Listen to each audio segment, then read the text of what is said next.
Hey, it's Soul, and today I want to answer the following question. Are professions easier to manage in Midnight?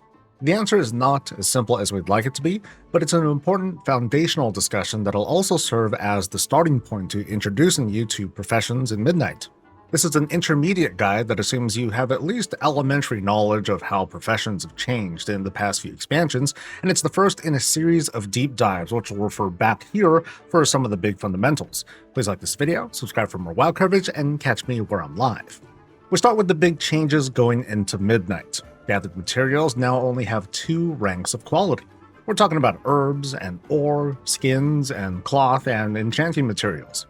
The other change, consumable crafts like potions, gems, and enchants, those will also be reduced to only 2 quality ranks. A lot of folks are happy with this change. I often hear about how juggling 3 ranks of quality has been pretty cumbersome. During Dragonflight, rank 1 materials and consumables were kind of worthless and unneeded, and in the War Within, despite changes, the outcome didn't look that much better. That and it took up that much more inventory space. So with only 2 ranks, players get that relief. But this change also causes a ripple that turns into waves that might turn into trouble for the market in the long run, but I'm kind of getting ahead of myself. These 2 changes have greatly simplified the bulk of professions at Midnight. I'll demonstrate how by defining 2 kinds of crafters, the concentration crafter and the mass crafter, as I'll call them. They've been around since the War Within, but now we can make much clearer distinctions and simple guidelines to follow. Let's start with the Mass Crafter. The Mass Crafter's goal is to be able to make lots of rank 2 potions, enchants, weapon stones, whatever. The Mass Crafter relies on rank 2 materials and max level tools and the specialization to make more of the thing than anyone else can, and that's how they get the advantage in the market. Early on, they'll specialize deep into whatever is the most profitable thing until they eventually master everything.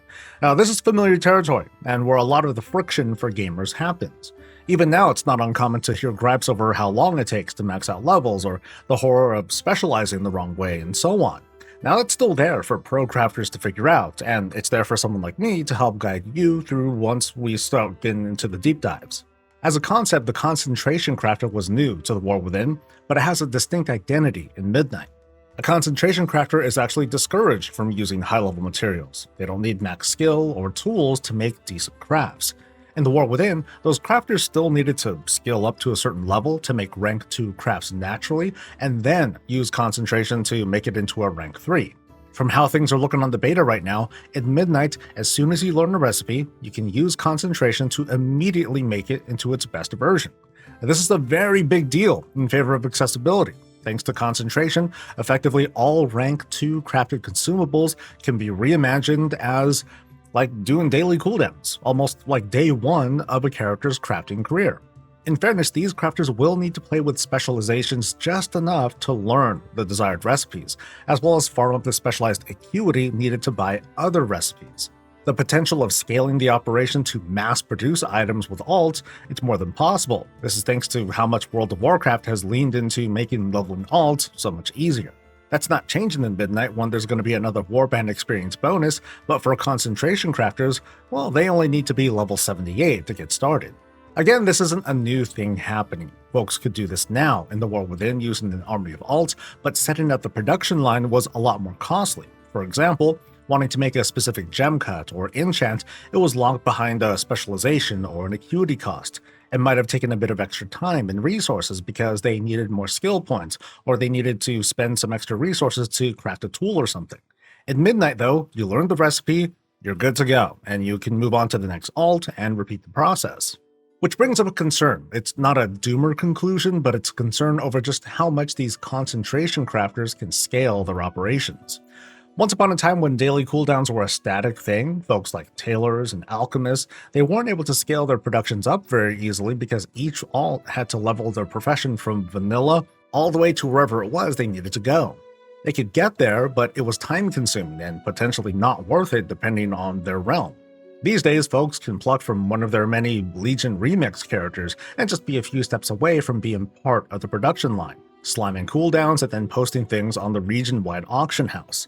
So I wonder about basic crafts like, say, healing potions. One person can make a bunch of alts and mass-produce these every day or 2 with low-level materials. So how does that compare to the specialized potion master? We're doing some basic theorizing here, but I speculate high-level healing potions are probably not the best path to profit for that kind of crafter, and they would instead put more focus on cooldown pots. This is under the assumption that market will be less competitive. Now again, this is just an example. I don't know the alchemy numbers for sure yet, but it can potentially feel kind of unfair to have a bunch of alts specialized at different things or one thing to emulate the efforts of a mass crafter. I'm also concerned that because of the accessibility, just how high will the demand of rank 1 materials be?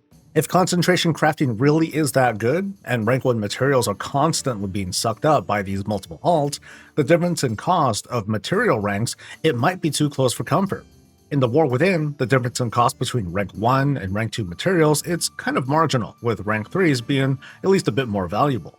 I'm not a great numbers guy, but I want to share the concern that if done incorrectly, Midnight could result in a small difference in price between ranks and materials again, which probably isn't intended. If that happens, it could mean mass crafting as an approach has very little value for the time and energy spent, which would effectively ruin the whole point of specializations, at least for consumable crafts. Gear crafting is still separated from this because as of now, there are still 5 ranks of quality, and those crafters still need sufficient skills and tools to max out a craft even with concentration. In the deep dives, I'll be looking at each profession and I'll point out the specialization builds, but I'll emphasize that specializations are mostly for mass crafters as well as gear crafting, which again is going sort of unchanged. And I'll point out recipes that are accessible early on, at high levels, ones that are locked behind specializations and currencies and so on for the concentration crafters. I hope to make those kinds of distinctions for those particular audiences so they don't get lost learning about things that might not concern them, and I feel that helps a lot to simplify professions, in that depending on your playstyle, there's a much clearer and easier path to follow. A concentration crafter is basically everyone who is not a mass crafter. And not to say you just need to access recipes and you're all done. Over time, those crafters can get skill points and do the Darkmoon Fair stuff or whatever to effectively reduce the amount of concentration needed for a craft and thus shorten their cooldowns. And I think that's pretty cool. And that's the guide. Please like it if it was helpful, subscribe for more WoW coverage, catch me live, and I'll catch you later. Stay safe, stay healthy, and stay breezy.